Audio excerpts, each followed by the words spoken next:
Hello, very good afternoon to you all. Welcome here to the Twickenham Stoop. We're all in position ready for the Anglo-Welsh final between Leicester Tigers and Exeter Chiefs. Ugo, Monye, Ben Kay joining me. But gentlemen, before we start talking about that, let's talk about what was a huge weekend of the Six Nations, the final weekend.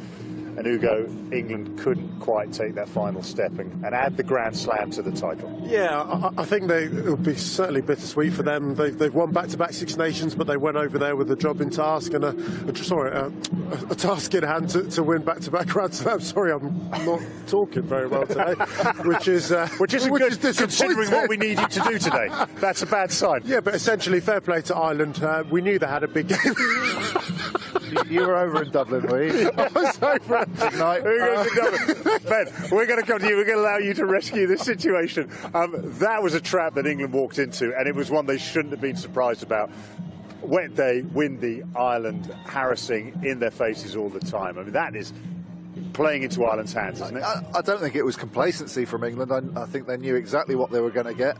Ireland was superb. They've been very disappointed with how they'd played in the tournament to date. They'd set themselves very high standards in the autumn, and they'd come off those a bit. So, you know, St Patrick's Day afterwards in green at the Aviva, I think they wanted a big performance, and they got that. And physically, they won the battle, and that's what's happened in the past when England have gone to the Aviva to try and win the Grand Slam, and came unstuck again. But brilliant by Ireland.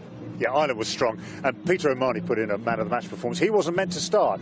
Injury to Jamie Heaslip puts him on the field. We see these things happen again and again and again, but what a performance for him. Yeah, it was a game that was perfectly set up for him. There certainly wasn't any quality lost. In fact, he took it to that next level. Some decisive moments, line-out steals, his work rate defensively, and also getting Ireland onto that front foot. Ben just spoke about the intensity at the breakdown. He certainly was absolutely everywhere, and I think that was the game, that was the area which Ireland were massively up and England were just I spoke to Paul O'Connell the day before, and I said, you know, Ireland have got a wealth of options in the back row, but if you look at Sean O'Brien, Stander and Heaslip, they're all big ball carriers. Are you missing a dog in the team? And he said, well, of course we're missing O'Mahony. He's had a lot of time out of the game this year, and maybe Joe Schmidt just felt to play 80 minutes was a big ask of him, but he answered that, and Ugo's right, that his work around the line out is absolutely superb. Yeah, along with Ian Henderson, of course, scored the try. They were absolutely outstanding. Let's have a look at the table and see how things ended up.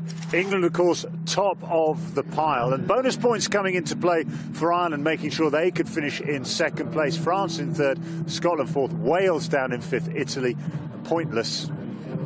Depends which way you want to look at that. At the bottom of the table. Sorry, Connor. I mean, Wales and France apparently are still playing. That game is still on into its second day, and there was a lot of controversy over that Welsh game. You've got to feel sorry for the Welsh to have that win taken away from them in nearly the 100th minute of a game. Yeah, massive disappointing. Rob Howley, I thought he was eloquent and quite dignified in his responses after the match, and there is a question as to whether Slimani should have come off or come back onto the pitch over a suspected HIA. I'm sure that conversation will rumble, but Wales' performance overall have actually been fairly decent. They obviously haven't been married with the results they had, but to lose a game in the 100th minute, yeah, massively disappointing way for them to finish the tournament. Yeah, for Scotland, a fairly routine win for them, and over Italy, a nice way to say goodbye to Vern Cotter. Italy with their problems. Guys, we've asked you to pick your teams of the Six Nations. Ben, we'll let you start with the pack.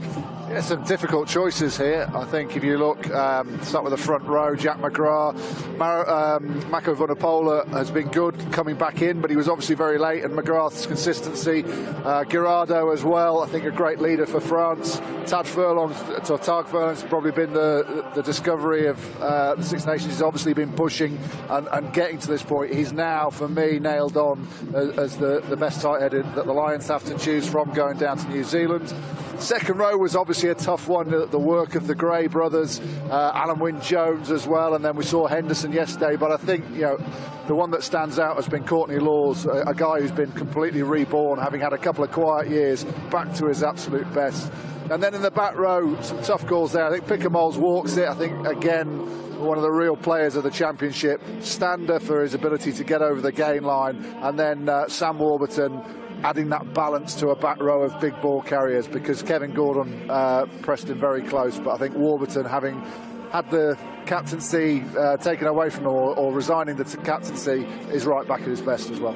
Yeah, a little bit like Ben. I've gone for consistency, and Baptiste Saran at 9. He is a live wire, brilliant touches all across the Six Nations. I think he's nailed on as the number 9. Conor Murray clearly pushing him very well as well.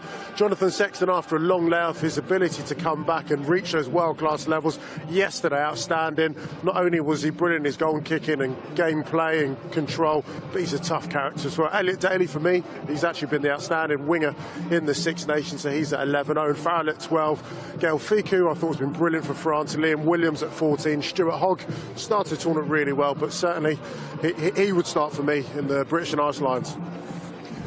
Strong team. Those players are looking at the team of the championship. Take the French out of that, and obviously looking at a potential Lions team there. With England, Ben, are we looking yesterday at a team where, sadly, some of those players we may not see in an England shirt again?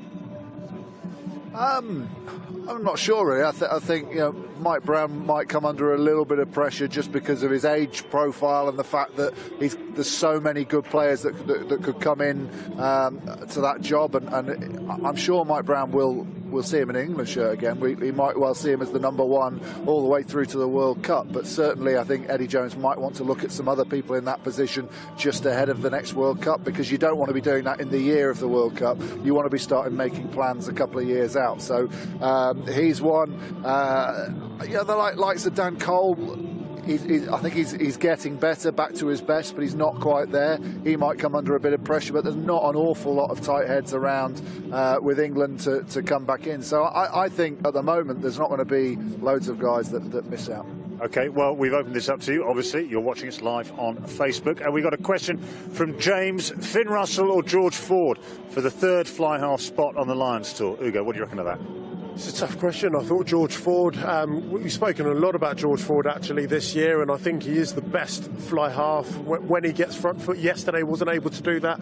Are you going to be guaranteed front foot ball in New Zealand? Probably not. But then equally, Finn Russell, he fluffed his lines just across the road at Twickenham just last week.